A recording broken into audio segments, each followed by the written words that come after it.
皆さん、こんにちは、こんばんは、ホビービルドプラスの HBR9 です。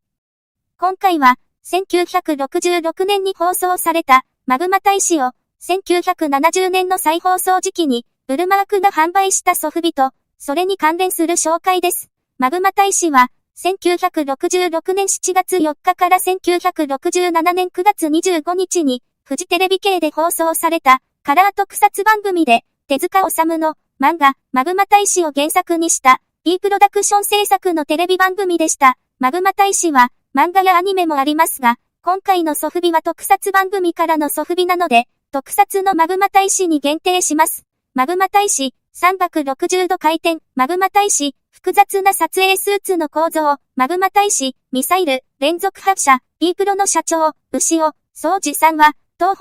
宝技術部特殊技術課に在籍して、円谷英二と釘監督の下で、線画などの仕事をしていた関係から、オプチカルプリンターの技術助手を務めていました。円谷と、サギスの頭文字を取って、DS プロダクションの構想をしていたほど、円谷英二さんが信頼していたことからも、円谷と釘プロの設立時の、7人の発起人に取締役として名前を連ねていました。また、漫画家でもあった、牛尾、宗司さんは、手塚治虫の、アニメ制作会社、虫プロダクション設立時にも、尽力するなど、昭和の二人の天才からの、技術やアイディア、原作などを得て、牛尾さんだから、実現させ誕生できた作品が、ウルトラマンと共に、怪獣ブームを巻き起こした、マグマ大使で、した。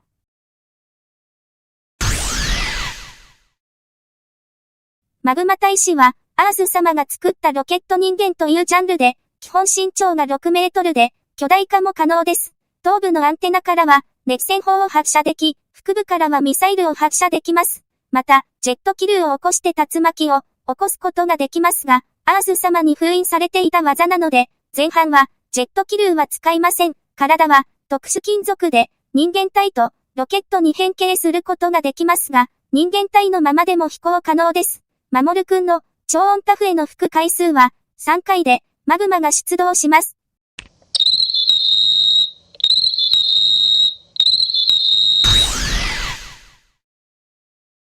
マグマ大使は、当然なのですが、本来や名前ではありません。大使というのは、その資格において行動する任務を課せられたもの、という使命を集約した、匿名で、アース様も、マグマというように、キャラクターの名前は、マグマです。ただ、マモルくんなどが、マグマ大使と呼ぶように、大使をつけるので、キャラクター名と誤解されがちですが、大谷選手と言っているのと同じで、選手は名前ではないのと同じく、名前に、大使が入るわけはなく、タイトル名なので、本来は、マグマ大使の、マグマです。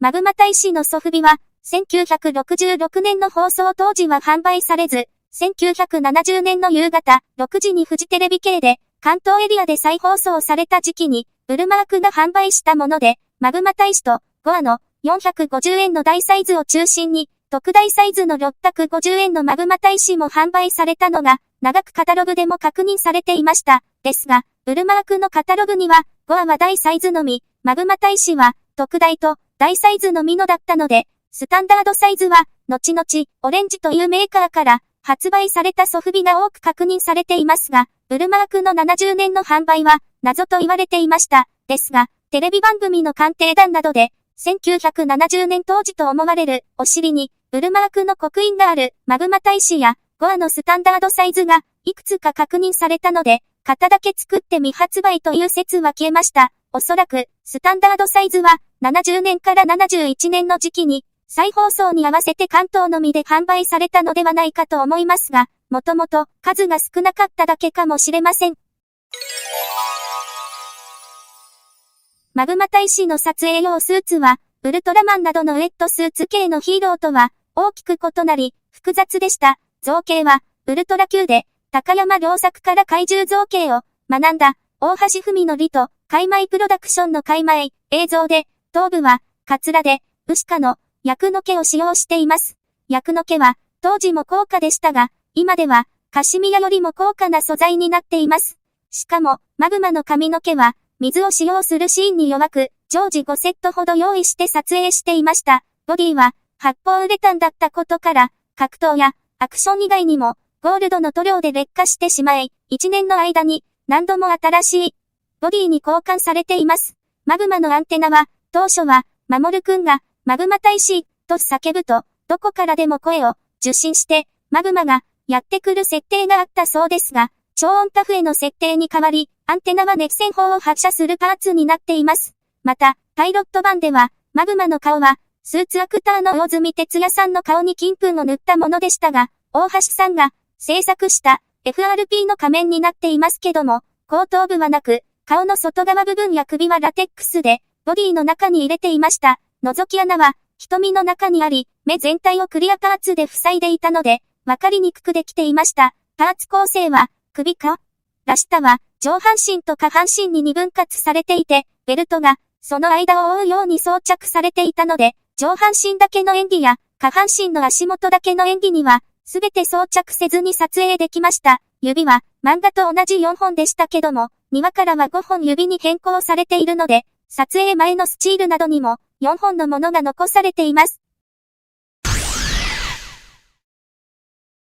マグマ大使は、B プロが、スペースアベンジャーのタイトルで、第1話の吹き替え版を制作して、国際市場にアピールしました。シリーズ全話を、レイクサイドテレビジョンカンパニーによって英語に吹き替えられ、1970年9月から、1973年の間に吹き替えで、ザ・スペースジャイアンツというタイトルで、アメリカのシカゴや、フィラデルフィアのテレビで放送されますが、あまり広域での放送はなく、1970年代後半にスーパーステーションの午後の放送になって、スペイン語では、モンスターズフロムアウタースペースというタイトルで、英語では、スペースアベンジャーのタイトルで放送されました。マグマ大使は、ゴールダーという名前になり、モルはそのままなシルバー、ガムは、ロケットボーイ、ガム、マモルくんは、ミッコという名前に変更、ゴアは、ロダックという名前に置き換えられました。また、マグマは、50フィート、約15メートルと紹介されていて、アース様は魔法使いという設定でメシューさんという名前に変更されていました。2016年の時点でも、アメリカでもデジタルソフトが販売され、レイクサイドテレビジョンが配信権をまだ所有していたために、復活の噂から、アメコミや、イラスト、グッズなどが販売されました。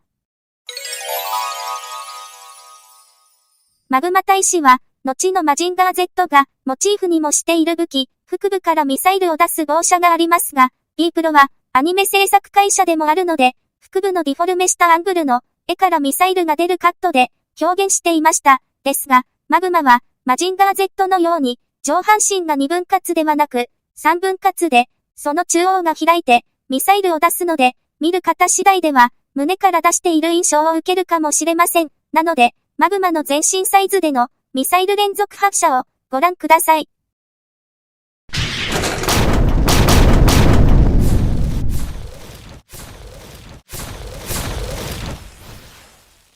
ウルトラマンと共に視聴率 30% 台を記録して第一次怪獣ブームを牽引した番組でしたが、約4話に1体の怪獣が出る方式を採用したために展開が遅くて怪獣の足踏みなどが長く、マグマの到着がウルトラマンと比較すると遅すぎた感があり、41話から修正されます。また、マグマ大使のマグマは、ロケット人間なので、ロボットではなく、人間でもない一種族で、海外への説明でも、ロボットのような外見ですが、ロボットではなく、金で作られた生きた巨人と解説されています。巨大なロケットに変形することも、最も初期の変形メカの一つと考えられています。と、紹介される存在で、変形とも言えないような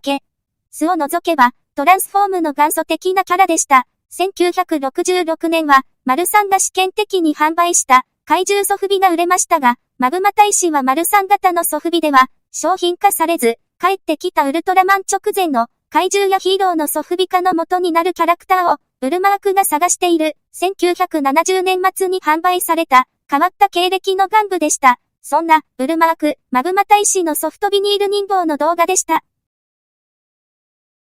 それではまた次回は別のおもちゃの紹介でお会いしましょう。おもろかったわ、よかったわ、という方はグッドボタンチャンネル登録をよろしくお願いします。ホビービルドプラスのブログサイトでは500点以上のおもちゃレビューや改良やメンテナンス方法などを紹介、様々なシリーズのラインナップリストなどを公開してますので、ぜひホビービルドプラスで検索してみてください。では今回はこの辺でまたね、HBR9 でした。バイバイ。